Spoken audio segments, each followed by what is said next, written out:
Pas sedang ngobrol inilah Wiji dari belakang langsung ngantem bagian belakang kepalanya Kobun dengan gagal cangkul sebanyak 3 kali. Assalamualaikum warahmatullahi wabarakatuh. Terima kasih sudah tonton video ini.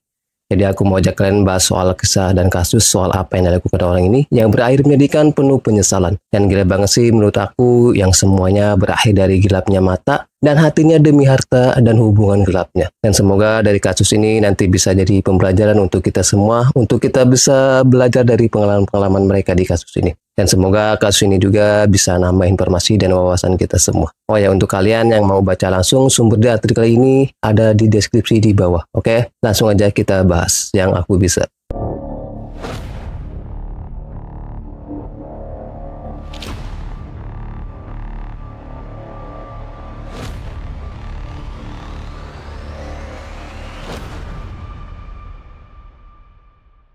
Cheong Boen Siong atau biasa dipanggil Koh Bun yang tinggal di Temanggung, Jawa Tengah. Dia ini pengusaha pupuk yang terbilang sukses banget di wilayah Temanggung. Kesehariannya Koh Bun ini ngurus bisnis pupuknya, bahkan terkadang dia ini juga sering ngantar pesanan pupuk pelanggannya. Biarpun dia ini yang sebagai bos di usaha pupuknya, Koh Bun ini juga sempat nikah dengan istri pertamanya di tahun 1994. Tapi setelah punya 2 anak dari istri pertamanya, akhirnya mereka pun cerai di tahun 2009 lalu. Terus di tahun yang sama, Koh Bun ini menikah lagi dengan seorang wanita muda yang berusia 40 tahun lebih muda dari dia, yaitu Nur Tapia yang biasa dipanggil Ahun, yang berasal dari Singkawang, Kalimantan Barat. Setelah mereka nikah, Ahun pun tinggal dengan Koh Bun di Temanggung, serumah juga dengan kedua anak laki-lakinya Koh Bun ini. Dari pernikahan mereka ini juga akhirnya mereka pun dikaruniai 1 anak yang awalnya dari pernikahan ini semuanya baik-baik saja. Bahkan kehidupan mereka tergolong bahagia dengan keadaan finansial yang sehat, yang seolah pasangan mereka ini tuh saling menutupi dan melengkapi. Koh Bun dapat istri lebih muda dan cantik, begitu juga dengan Ahun yang dapat suami kaya yang ngebuat dia bisa jadi nyonya tajir tanpa harus kerja keras. Tapi itu awalnya, karena tahun demi tahun naluri buahnya akan harta mulai terlihat demi sedikit dengan memegang bahkan mengontrol keuangan dan transaksi bisnisnya Koh Bun, bahkan sampai dia juga nih yang megang kartu ATM-nya Koh Bun.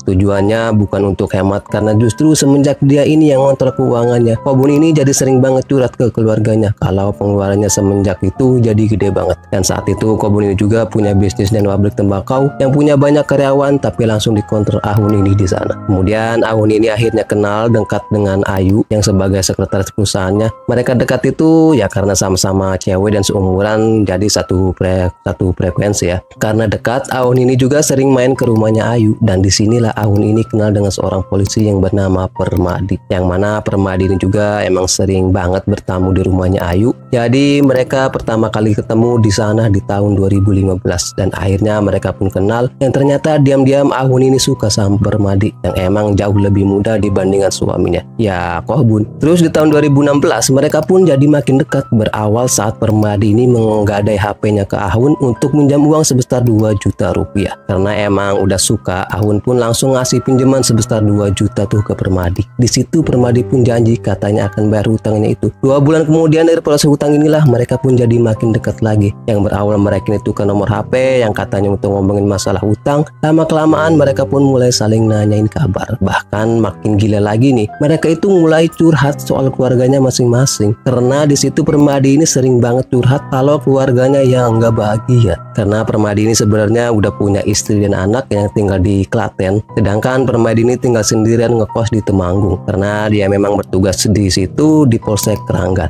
Ya memang lebih dekat. Sejak ini juga Ahun pun mulai sering main ke kosannya Permadi. Mereka mulai sering berduaan di sana dan pastinya mulai menjalin hubungan rahasia. Setelah 2 tahun lamanya mereka menjalin hubungan ini dan sama-sama merasa cocok dan saling suka. Dan sama-sama merasa cocok dan saling suka juga, mereka pun mulai berencana untuk lebih serius lagi dengan merencanakan pernikahan supaya mereka ini bisa menjalin hubungan tanpa harus dirahasiakan lagi. Awalnya Ahun berencana mau menceraikan Koh Bun. Nah, tapi karena mengingat harta dan bisnisnya Koh Bun yang bisa aja dia kuasain kalau Koh Bun meninggal dunia, nah jadi dari sinilah mereka berdua ini pun mulai merencanakan ini semua.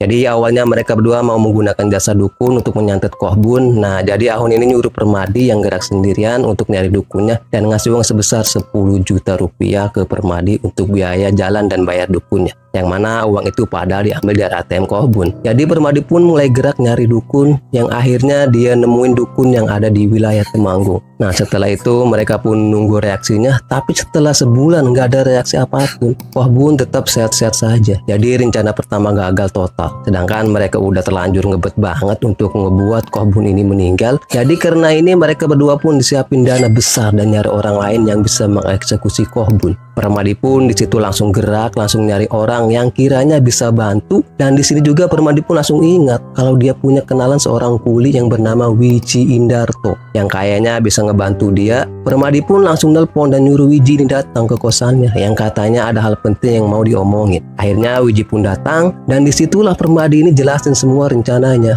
dan nawarin Wiji ini untuk menjadi eksekutornya secara langsung. Yang awalnya Wiji ini kaget dengan rencana ini ya karena Permadi ini seorang polisi dan Wiji pun di situ masih ragu gitu karena nginget risikonya yang besar banget. Tapi setelah Permadi dinawarin bayarannya yang besar 30 juta rupiah dan akan membiayai semua kebutuhan operasionalnya, jadinya Wiji juga yang sedang butuh uang saat itu akhirnya menyanggupi tawaran ini. Setelah setuju, mereka berdua pun langsung rental mobil jenis Daihatsu Xenia untuk kebutuhan operasionalnya. Setelah itu Permadi ini bawa Wiji ke sebuah rumah makan untuk diperkenalkan sama Ahun, sekaligus di sana mereka mulai menyusun rencananya. Setelah mereka bertiga ketemu, di situ Ahun pun menjelaskan seluruh aktivitas keseharian Kohbun itu ngapain aja dan kemana aja. Pastinya untuk memudahkan Wiji ini untuk melakukan eksekusinya. Setelah rencananya yang mereka susun udah matang, Ahun pun pulang. Sedangkan Permadi dan Wiji nyari satu orang lagi yang kiranya bisa bantu Wiji ini saat operasinya. Karena Wiji ini tiba-tiba ngaku kalau dia nggak berani melakukan itu semua, ya cuma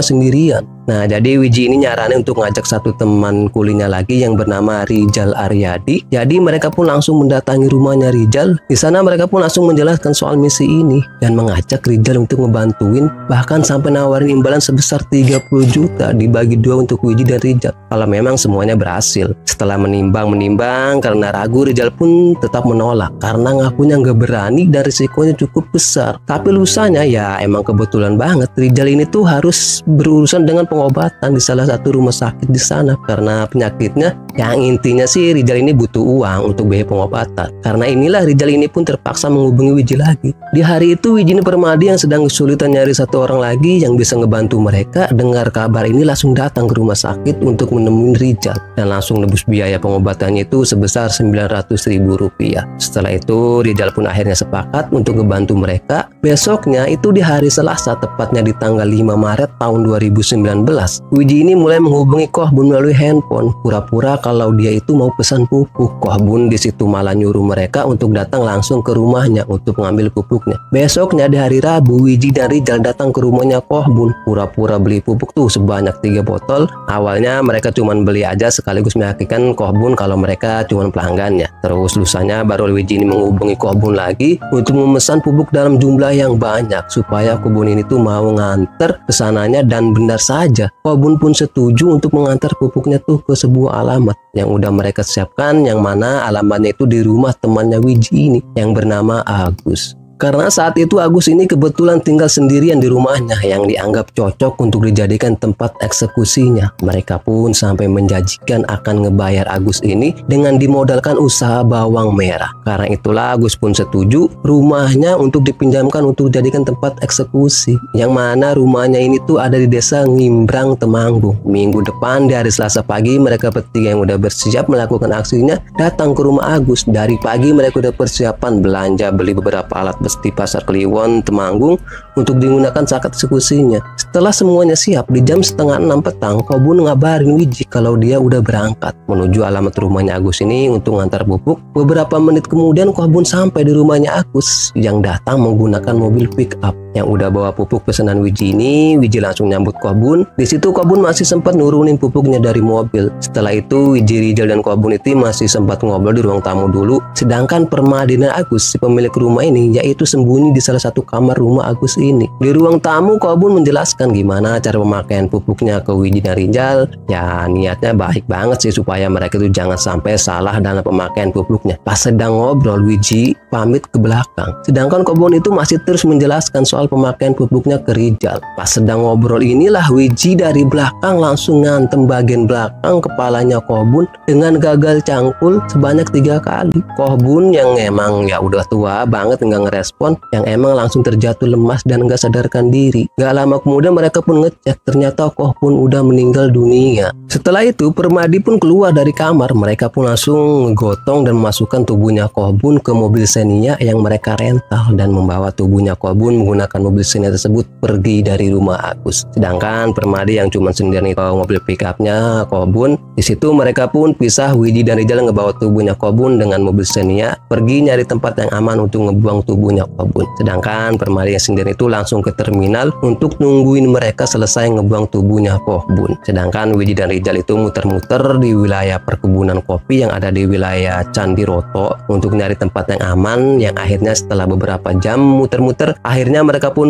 nemuin tempat yang pas untuk ngebuang tubuhnya Kohbun, yaitu di semak berjurang yang ada di wilayah perkebunan desa Sidorejo, Temanggung. Setelah itu udah di tengah malam, mereka pun langsung ke terminal menemui Permadi yang udah nunggu di sana. Pas ketemu, Permadi pun langsung ngasih uang 3 juta rupiah untuk mereka berdua senang-senang, sisanya katanya akan dibayar menyusul. Besoknya di hari Rabu, Widi dan Rijal langsung bersenang-senang pergi ke spot wisata yang ada di wilayah Bendungan. Sorenya mereka ketemu lagi dengan Permadi di pinggir jalan yang ada di kota Temanggung. Di situ Permadi ngasih mereka bayaran tambahan lagi masing-masing 10 juta rupiah. Sekaligus Permadi ini ngasih tahu kalau misinya masih belum selesai karena mereka harus menyingkirkan mobil pick up-nya Kohbun ini. Lusanya di hari Jumat mereka bertiga pergi nyari tempat untuk membuang mobil pick up-nya ini. Nah, Widi Rijal itu bawa mobil Xenia, sedangkan Permadi sendirian bawa mobil pick up-nya. Mereka itu juga jalan beriringan ke arah Wonosobo, Jawa Tengah, yang akhirnya mereka ninggalin mobil pick up-nya di pinggir jalan wilayah perkebunan teh yang ada di Wonosobo dalam keadaan mobilnya yang udah mereka kunci dan plat nomornya juga yang udah mereka cap. Setelah itu mobilnya mereka tinggalkan kayak gitu aja dan mereka pun balik ke Temanggung pakai mobil Xenia yang mereka rental ini. Setelah itu mereka pun balikin mobil rentalnya dan balik ke rumah masing-masing setelah mereka ini berhasil dengan misinya.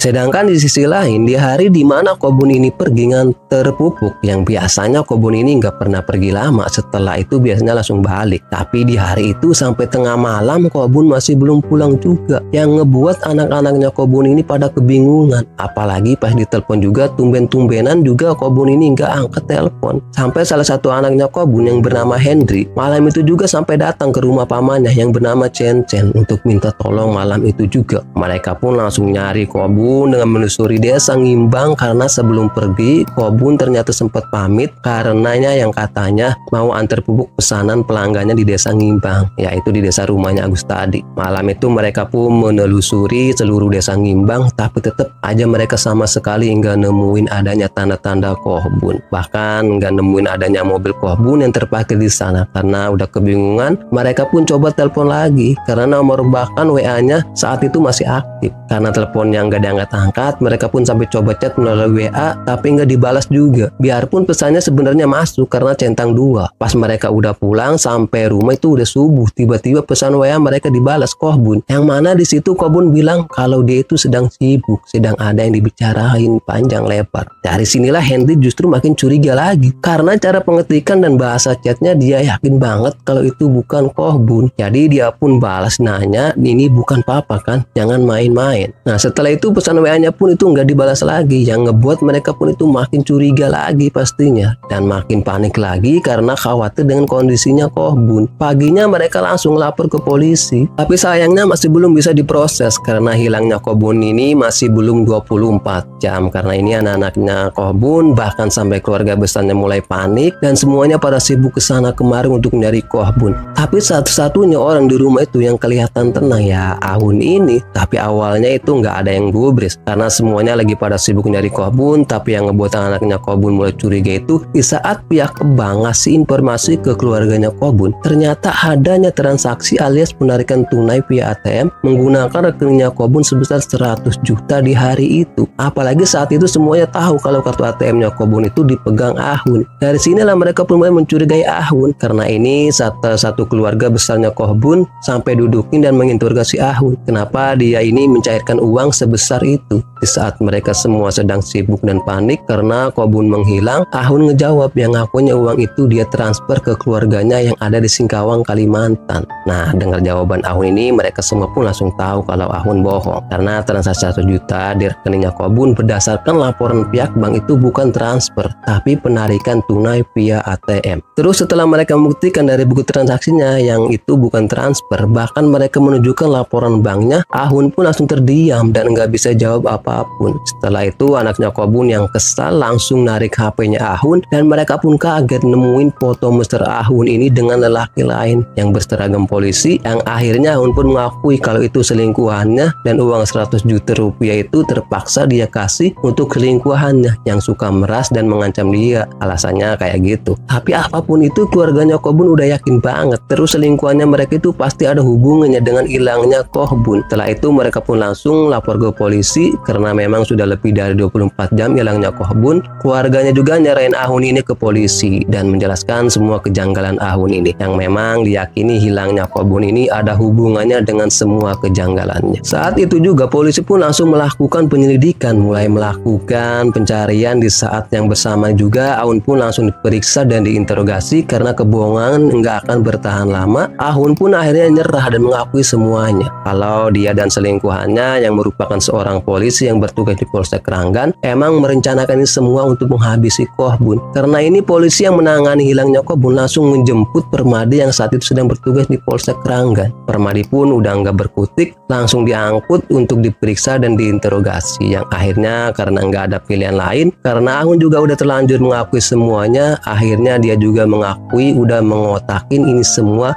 untuk menghabisi Kohbun. Bahkan dia juga ngelakuin aksinya ini dibantu dengan beberapa teman lainnya juga, yaitu Wiji dan Rijal, yang akhirnya nggak butuh waktu lama mereka berdua ini pun berhasil ditangkap tuh di rumahnya masing-masing. Setelah itu mereka pun nunjukin di mana tubuhnya Kohbun mereka buang, yang akhirnya setelah seminggu hilangnya Kohbun, akhirnya tubuhnya pun itu ditemukan di semak berjurang yang ada di wilayah perkebunan kopi yang ada di wilayah Temanggung. Mereka juga ngakuin mengeksekusi Kohbun itu di rumah teman mereka, ya si Agus tadi yang menjamin rumahnya, yang mereka janjiin bakal mereka modalin usaha bawang merah. Akhirnya Agus pun ditangkap juga karena biarpun Agus ini nggak ikut dalam eksekusinya tapi udah memfasilitasi aksi mereka ini. Ya jadinya dia pun dianggap bersalah di kasus ini. Dan di waktu yang sama juga mobil pickup miliknya Kohbun akhirnya ditemukan juga yang terparkir di pinggir jalan di wilayah perkebunan teh yang ada di Wonosobo. Terus soal hukumannya yang akhirnya karena ini semua di bulan November tahun 2019, Wiji yang eksekutor Ahun dan Permadi yang sebagai otak di kasus ini dijatuhi hukuman 20